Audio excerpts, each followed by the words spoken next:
ప్రభువైన యేసుక్రీస్తు నామంలో మీకందరికీ శుభములు. నేటి దిన బైబిల్ వాక్య పఠనము మార్చి 7, 2026. నిర్గమకాండము 16వ అధ్యాయము. తరువాత ఇశ్రాయేలీయుల సమాజమంతయును ఏలీము నుండి ప్రయాణమైపోయి వారు ఐగుప్తు దేశంలో నుండి బయలుదేరిన 2వ నెల 15వ దినమున ఏలీమునకును సీనాయికిని మధ్యనున్న సీను అరణ్యమునకు వచ్చిరి. ఆ అరణ్యములో ఇశ్రాయేలీయుల సమాజమంతయు మోషే అహరోనుల మీద సనిగెను. ఇశ్రాయేలీయులు, మేము మాంసము వండుకొను కుండల యొద్ద కూర్చుండి తృప్తిగా ఆహారము తినునప్పుడు యెహోవా చేతి వలన ఏలా చావకపోతిమి? ఈ సర్వసమాజమును ఆకలి చేత చంపుటకు ఈ అరణ్యములోనికి మమ్మును అక్కడ నుండి తోడుకొని వచ్చితిరని వారితో ననగా, యెహోవా మోషేను చూచి, ఇదిగో, నేను ఆకాశం నుండి మీ కొరకు ఆహారమును కురిపించెదను. వారు నా ధర్మశాస్త్రమును అనుసరించి నడుతురో లేదో అని నేను వారిని పరీక్షించున్నట్లు ఈ ప్రజలు వెళ్ళి ఏనాటి బత్తెమో ఆనాడే కూర్చుకొనవలెను. మరియు 6వ దినమున వారు తెచ్చుకొనిన దానిని సిద్ధపరచుకొనవలెను. వారు దినదినమున కూర్చుకొను దానికంటే అది 2 ఉండవలెననెను. అప్పుడు మోషే అహరోనులు ఇశ్రాయేలీయులందరితో, యెహోవా ఐగుప్తు దేశంలో నుండి మిమ్మును బయటకి రప్పించెనని సాయంకాలమందు మీకు తెలియబడును. యెహోవా మీద మీరు సనిగిన సనుగులను ఆయన వినుచున్నాడు. ఉదయమున మీరు యెహోవా మహిమను చూచెదరు. మేము ఏపాటి వారము, మా మీద సనుగనేలా అనిరి. మరియు మోషే, మీరు తినుటకై సాయంకాలమున మాంసమును ఉదయమున చాలినంత ఆహారమును యెహోవా మీకియ్యగాను మీరు ఆయన మీద మీ సనుగులను యెహోవాయే వినుచుండగాను మేము ఏపాటి వారము? మీ సనుగుట యెహోవా మీదనే గాని మా మీద కాదనెను. అంతటా మోషే అహరోనుతో, యెహోవా సన్నిధికి సమీపించుడి, ఆయన మీ సనుగులను వినెనని నీవు ఇశ్రాయేలీయుల సర్వసమాజముతో చెప్పుమనెను. అట్లు అహరోను ఇశ్రాయేలీయుల సర్వసమాజముతో మాట్లాడుచుండగా వారు అరణ్యము వైపు చూచిరి. అప్పుడు యెహోవా మహిమ ఆ మేఘములో వారికి కనబడెను.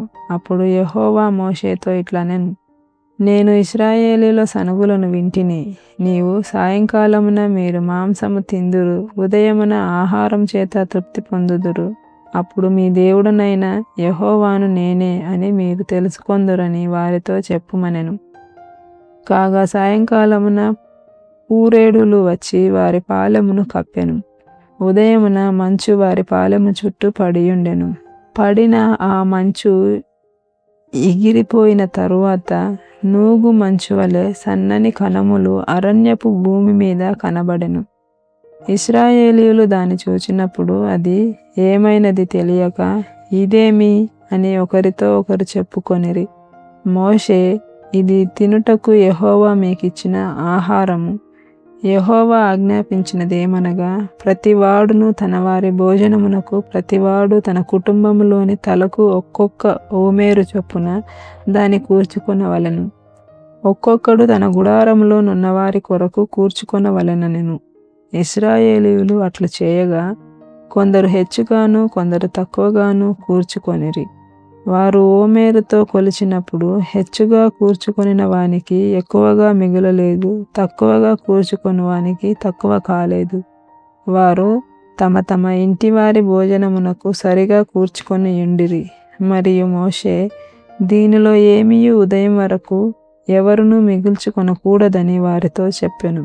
అయితే వారు మోషే మాట వినక కొందరు ఉదయం వరకు దానిలో కొంచెం మిగుల్చుకొనగా అది పురుగు పట్టి కంపు కొట్టెను. మోషే వారి మీద కోపపడగా వారు అనుదినము ఉదయమున ఒక్కొక్కడు తన ఇంటివారి భోజనమునకు తగినట్టుగా కూర్చుకొనిరి. ఎండ వేడిమికి అది కరిగెను. 6వ దినమున వారు ఒక్కొక్కనికి 2 ఓమేరుల చొప్పున 2 ఆహారం కూర్చుకొనినప్పుడు సమాజం యొక్క అధికారులందరూ వచ్చి అది మోషేకు తెలిపిరి.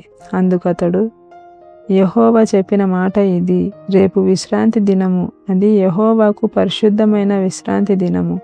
మీరు కాల్చుకొనవలసినది కాల్చుకొనుడి, మీరు వండుకొనవలసినది వండుకొనుడి. ఉదయం వరకు మిగిలినదంతయు మీ కొరకు ఉంచుకొనుడని వారితో చెప్పెను. మోషే ఆజ్ఞాపించినట్లు వారు ఉదయం వరకు దానిని ఉంచుకొనిరి. అది కంపు కొట్టలేదు, దానికి పురుగు పట్టలేదు. మోషే, నేడు దాని తినుడి, నేటి దినము యెహోవాకు విశ్రాంతి దినము, నేడు అది బయట దొరకదు. 6 దినములు దాన్ని కూర్చుకొనవలెను. విశ్రాంతి దినమున అనగా 7వ దినమున అది దొరకదనెను. అట్లు జరిగెను. ప్రజలలో కొందరు 7వ దినమున దాని కూర్చుకొన వెళ్ళగా వారికేమీ దొరకకపోయెను. అందుకు యెహోవా మోషేతో ఇట్లనెను, మీరు ఎన్నాళ్ళ వరకు నా ఆజ్ఞలను నా ధర్మశాస్త్రమును అనుసరించి నడవనొల్లరు? చూడుడి, నిశ్చయముగా యెహోవా ఈ విశ్రాంతి దినమును ఆచరించుటకు సెలవిచ్చెను గనుక 6వ దినమున 2 దినముల ఆహారము మీకు అనుగ్రహించుచున్నాడు. ప్రతివాడును తన తన చోట నిలిచి ఉండవలెను. 7వ దినమున ఎవడును తన చోట నుండి బయలు వెళ్ళకూడదనెను. కాబట్టి 7వ దినమున ప్రజలు విశ్రమించిరి. ఇశ్రాయేలీయులు దానికి మన్నా అను పేరు పెట్టిరి. అది తెల్లని కొత్తిమీర గింజ వలె నుండెను. దాని రుచి తేనెతో కలిపిన అపూపముల వలె ఉండెను. మరియు మోషే ఇట్లనెను, యెహోవా ఆజ్ఞాపించినదేమనగా, నేను ఐగుప్తు దేశము నుండి మిమ్మును బయటకి రప్పించినప్పుడు అరణ్యములో తినుటకు నేను మీకిచ్చిన ఆహారమును మీ వంశస్థులు చూచినట్లు వారు తమ యొద్ద ఉంచుకొనుటకు దానితో 1 ఓమేరు పట్టు పాత్రను నింపుడనెను. కాబట్టి మోషే అహరోనుతో, నీవు 1 గిన్నెను తీసుకొని దానిలో 1 ఓమేరు మన్నాను పోసి మీ వంశస్థులు తమ యొద్ద ఉంచుకొనుటకు యెహోవా సన్నిధిలో దాన్ని ఉంచుమనెను. యెహోవా మోషేకు ఆజ్ఞాపించినట్లు ఉంచబడుటకు సాక్ష్యపు మందసం ఎదుట అహరోను దాన్ని పెట్టెను. ఇశ్రాయేలీయులు నివసింపవలసిన దేశమునకు తాము వచ్చి 40 ఏండ్లు మన్నానే తినిచుండిరి. వారు కనాను దేశపు పొలిమేరలు చేరు వరకు మన్నాను తినిరి. ఓమేరు అనగా ఏఫాలో 10వ భాగము.